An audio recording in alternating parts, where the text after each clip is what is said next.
Oh, there's a red crab right there. Right here, guys. Come here, you little bugger. Okay. Well, that was my first catch. Tiny red crab. A little small to be keeping. Let him go. There he goes.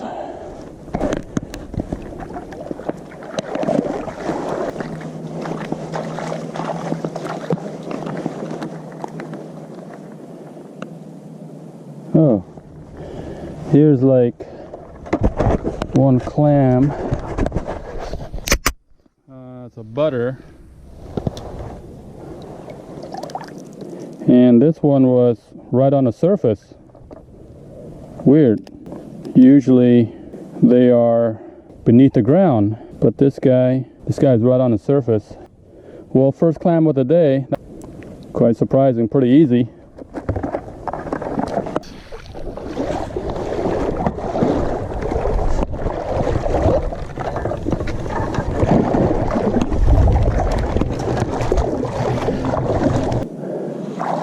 Okay. Sometime you find these guys swinging in the water. He's a male, but he's definitely way too small. Kind of purplish in color. He's got all kinds of seaweed moss growing on him. So he's been in the bay for a long time. Okay, guys. All right, we're gonna let him go.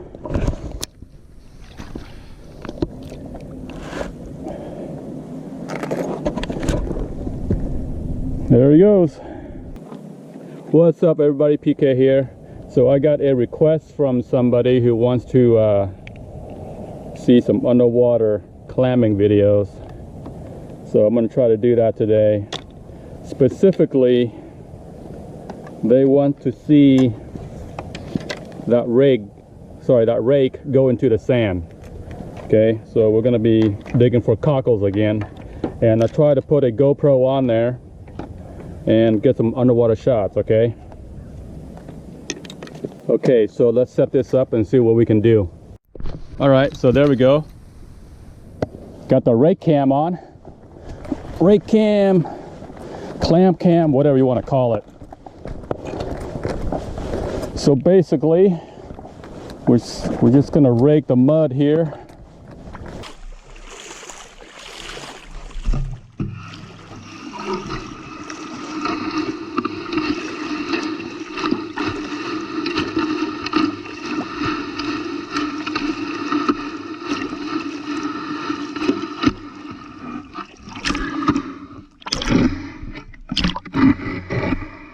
Felt one here.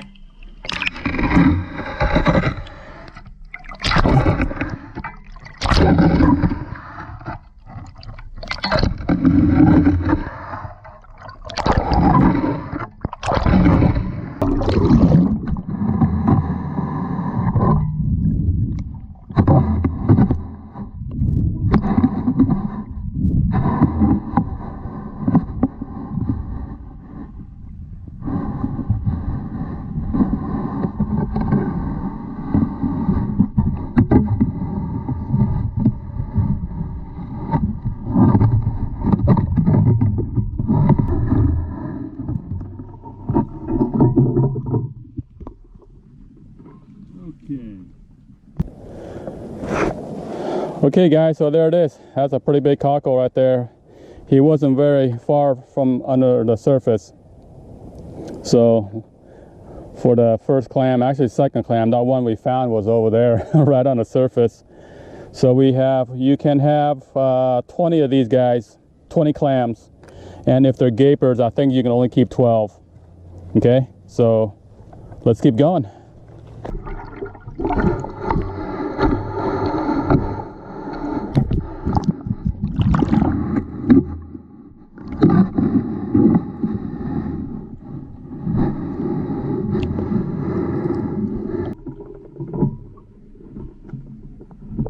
Okay, that's another nice cockle right there.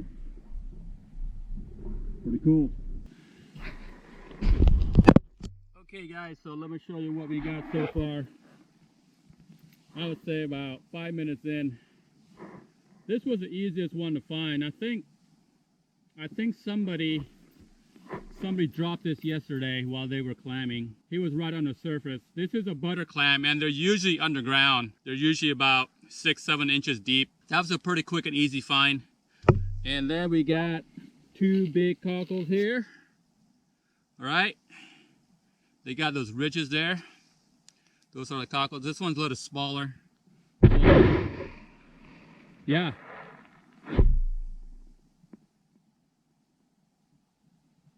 All right, let's keep going and try to get our limit. But just let me show you. Okay, so these are gapers. Just to show you guys how big these can get. See that? These are empty shells, of course. So there's like some big clams here on this mud flat. All right. Just to compare between the gaper and the cockles. See, the gapers are probably the biggest clams in Oregon. But nonetheless,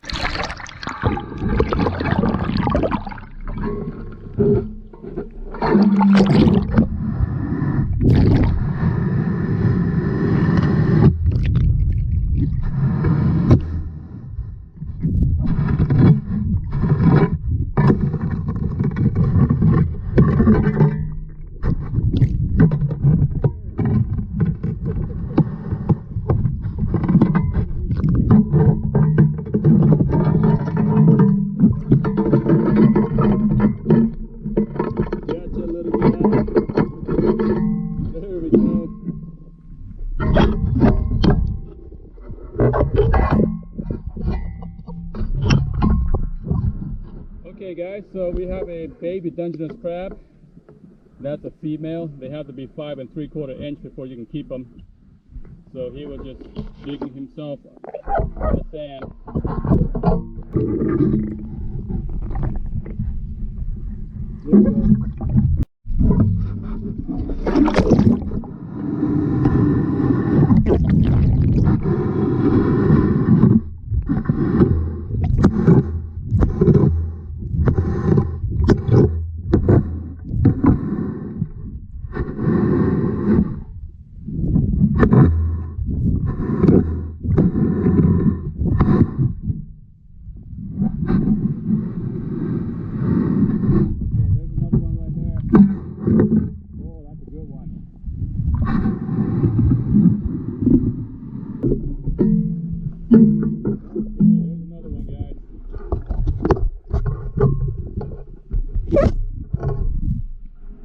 There we go. The best way that I can describe how to know when you find these clams is when you feel like your rake has hit a piece of rock. Once you feel that scraping sound, that when you hear that scraping sound and a little tink, you might want to slow down and go over that area a few times.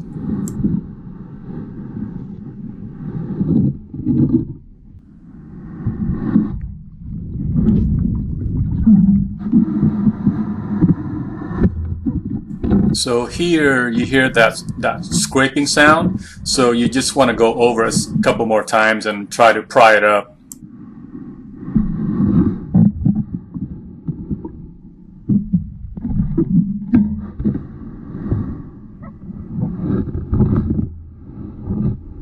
There we go. Number 6, guys. Moving right along. I don't think I've been here 30 minutes yet.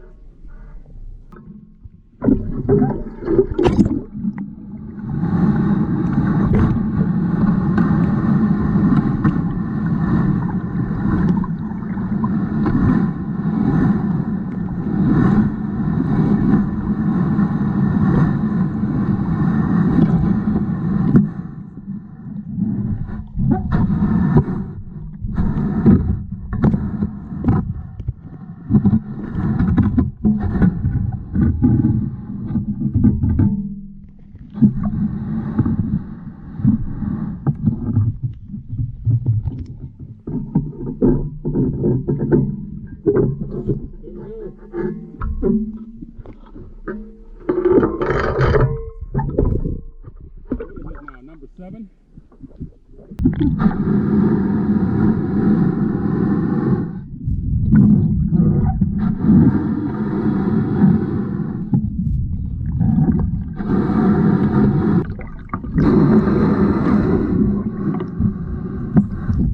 problem with this area where I was digging at is you get a lot of broken shells, a lot of empty shells from dead clams. So when you're raking, you think you hit like a cockle, but it turns out to be an empty shell. I think the locals call these deadheads. So when you hear that tink, it's always not a clam. It's going to be a lot of false alarm many times.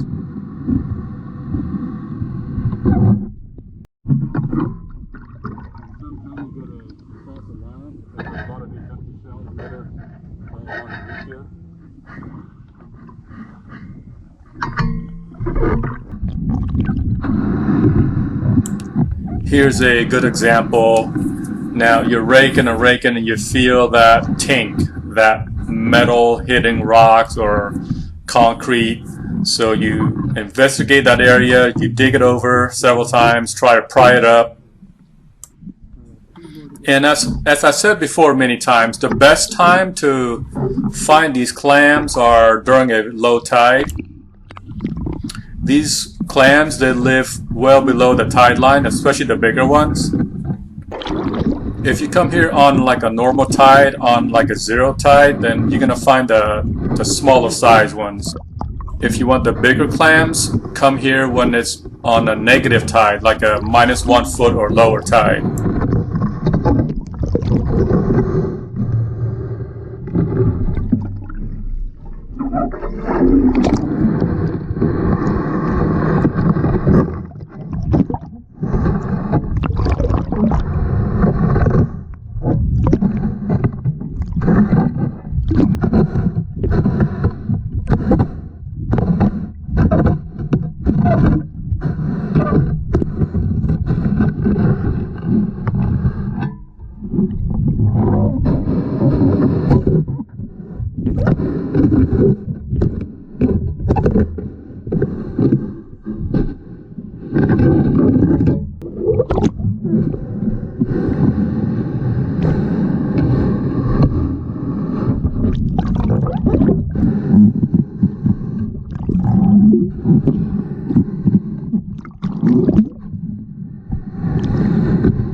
Alright guys, so let's see what we got so far.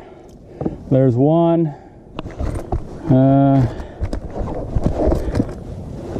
There's two. There's three. That's a huge one right there.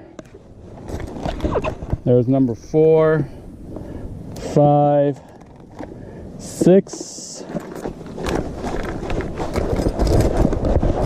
and 7. That's actually our very first clam right there. So 7 we got, 13 more to go. Pretty good haul.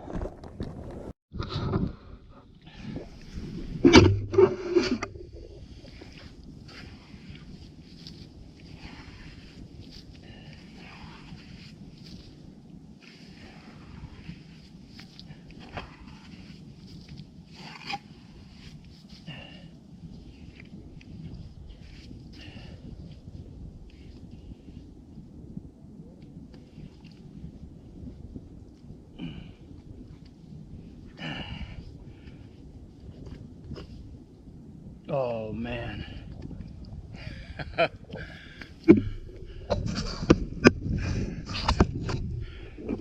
That's a butter clam right there. So I don't have a shovel, but you can use these empty shells to dig for them too. Awesome.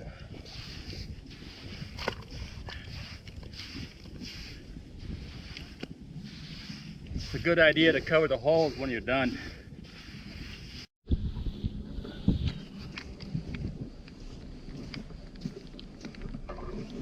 So here's a hole right here. Okay, right there.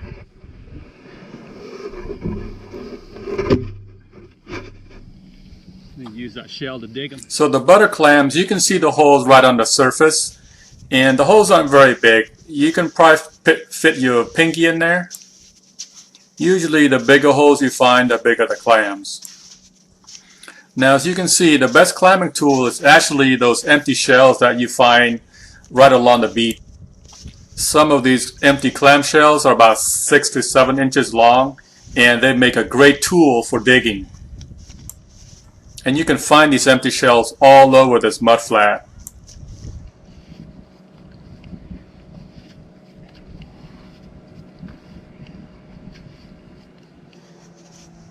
Are you getting the big butter clams? Yeah. Trying to at least. I kind of missed my gaper hole. Yeah. This is a small one right here. They got a big hole, and big kind of like a oblong hole. Yeah, the gapers are like a quarter size. Yeah. Size of a quarter. But this is a tiny guy. Yeah, that's what I'm looking for about that thing, that sizes. Yeah. But yeah, I'm trying to find the right kind of shape of hole. They're about the size of your pinky for these ones. I thought this one would be bigger. But there it is, guys. I think that's gonna be my last one. Alright guys, so that's about it. I'm gonna call it a day. I got my limit here of 20 clams. So let me show you some of the bigger ones right here. That's another dead head. Right there. Wow, these are big. I can't hold them in my hand. So that's pretty good sized calicos right there. Not bad. It's a good size. Alright guys, thanks for watching. See you next time. Tight lines.